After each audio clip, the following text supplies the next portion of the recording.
Resipi apa yang ada di dapur. Saya nak masak kari ikan salmon, quite simple. Dan saya masukkan lebih kurang 6 sudu makan minyak jagung. Okay, ada more oily sikit. Okay. Dan seperti biasa, nak menambahkan aroma pada masakan kita, ingat pesan saya, kalau nak sedap kita kena letak lebih bawang putih. Dalam ni ada halia, ada bawang merah. Very simple. Let me repeat to you, very simple. Chop garlic, chop ginger and chop shallot. Okay, kita masuk ke dalam ni. Okay, kalau nak sedap lagi, letakkan halba campur. Halba campur tu halba, biji sawi dan sebagainya. Sebab saya tak keluar rumah hari ni, saya masak apa yang ada. Okay, yang ni nak bagi aroma lagi, saya masukkan daun kari. Daun kari ni saya petik kat belakang rumah saya. Nak sedap, saya buat ni ala-ala India. Ni bukan gulai utara tau. Ini adalah kari ikan ala-ala India. Okay, ala-ala India ni dia tak pakai santan, tapi dia pakai serbuk kari banyak. Okay, serbuk kari banyak. Okay, kalau kita nak buat sedap, bagi tip juga, kalau nak buat sedap kari ikan, whatever kari makanan laut, dia kena lebih masam. Kemudian ada manis-manis sikit. Dia kari mamak. Alright, dia pekat. Kalau gulai utara tu dia caroy, orang Kedah kata dia caroy, and dia gunakan santan. Right, dah betul-betul ni bau wangi. Saya masukkan serbuk rempah kari ikan. Jangan beza kalau kita masak, kadang-kadang tak tahu adik-adik kat rumah tu, serbuk rempah kari daging hanya untuk masakan ayam, kambing, daging lembu. Manakala masakan untuk kari serbuk rempah kari ikan ni, dia untuk bahan-bahan seafood saja. Saya masukkan serbuk rempah kari. Saya nak buat pekat. Lebih kurang dalam 4 sudu makan. Dan kita kacau. Boleh lebih sikit lagi, biar pedas sikit. Alright. 5 sudu makan. Okey. Kemudian saya masukkan air. Dan kita kacau sampai dia naik minyak. Very simple. Ini saya belajar daripada jiran saya masa saya duduk dekat taman USJ 1. Jiran saya India, dia ajar dekat saya macam mana cara nak buat kari India yang betul-betul sedap. Jadi kita kacau sampai dia pecah minyak, sampai satu rumah bau kari.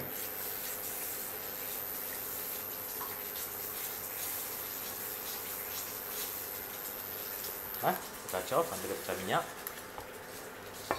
sampai minyak tu naik. Saya masuk lagi. Jadi air saya pakai lebih kurang dalam 1 liter air.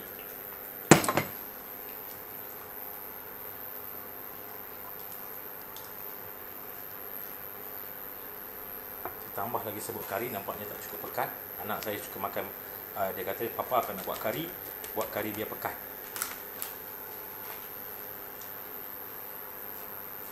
Saya tambahkan lagi sedikit minyak, biar sebenarnya orang takut nak masak kalau minyak lagi. Sebenarnya minyak ni bagus. Kalau kita masak ni bagus sebab apa? Dia nak menggalakkan makanan itu tidak mudah rosak. Apabila minyak tu ada, minyak ni dia di atas permukaan masakan kita. Oksigen cannot go through, air pun cannot go through. Kerosakan makanan disebabkan ada air, sebab suhu yang menurun dan sebab adanya bahan oksigen. Sebab tu kalau saya pergi negara-negara sejuk seperti Xinjiang, Guangzhou, Xi'an dulu, memang lepas dia orang masak tu, dia orang goreng minyak panas, minyak tengah panas-panas mendidih, dia tuang atas masakan dia orang. Sebab apa? Sebab sana negara sejuk. Tapi negara sejuk ni, dia nak mengelakkan makanan dia tidak mudah sejuk. Kemudian di negara China sana, bila musim sejuk, mereka kena gemuk, kena ada banyak fat dalam badan, nak mengelakkan tak mudah sejuk. Okey, saya masukkan sikit lagi minyak. Kita kacau.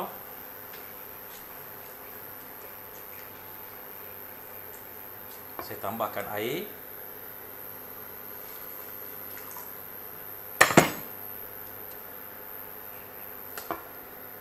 Dan kita biar dia mendidih.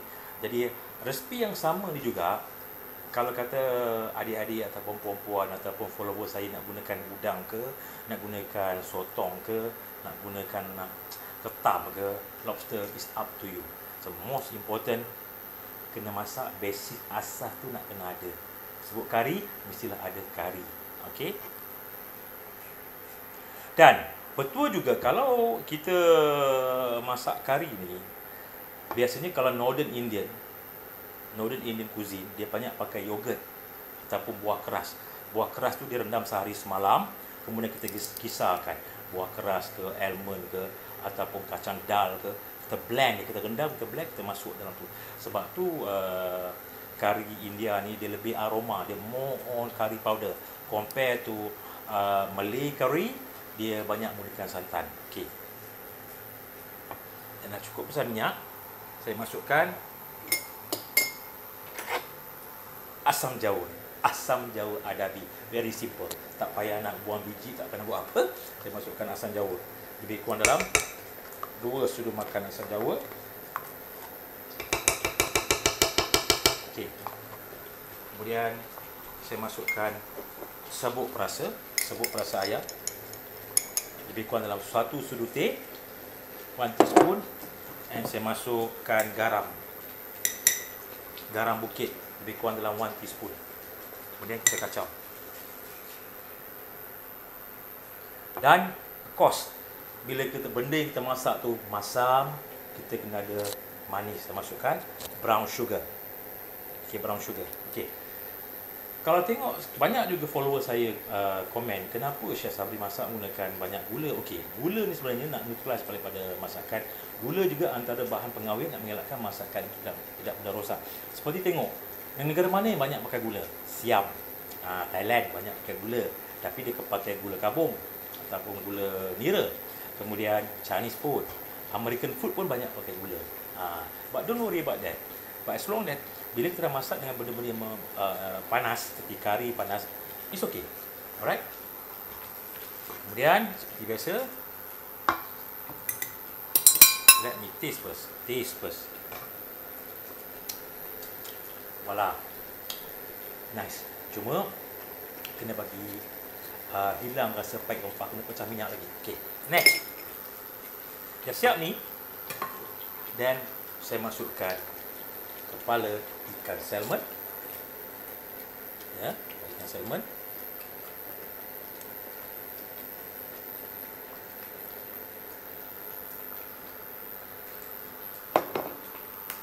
Saya masukkan tulang ikan salmon, tulang-tulang lebihan. Tapi tulang-tulang lebihan ni sebenarnya ini kalau buat teriyaki lagi sedap. Kalau buat teriyaki, ataupun kita goreng rangup, gaul dengan tepung, dalam tepung tu masukkan bahan perasa, serbuk kari, hitam manis, ketumbar semua, gaul dengan tepung, cuma kita goreng garing. Masya-Allah. Okey. Masukkan. Lagi. Oh, hari ni makan kari ikan salmon. Ini untuk dinner.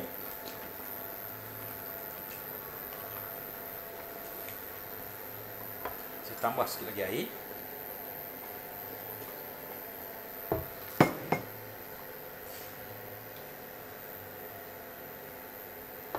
So, last sekali.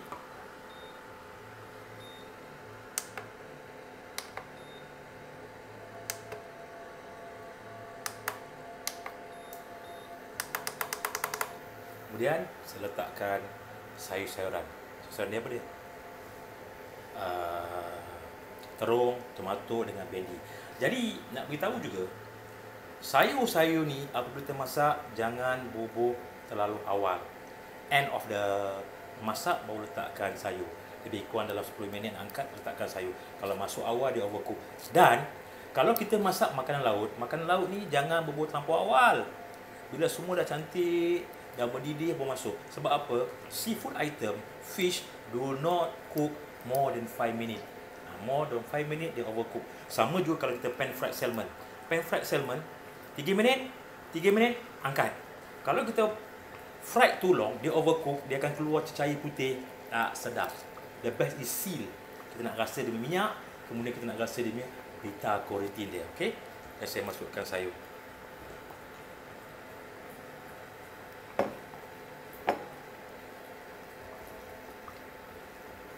Okey, last sekali, saya rasa sekali lagi. Voila. So nice. Dah pun siap. Satu resipi yang ringkas. Kau nak tunggu ni lama, kurang lebih pada 10 minit. Sebab Instagram saya, the best saya buat not more than 10 minit. Saya dah ajar cara basic nak buat kari, dan yang lainnya diorang tunggulah sampai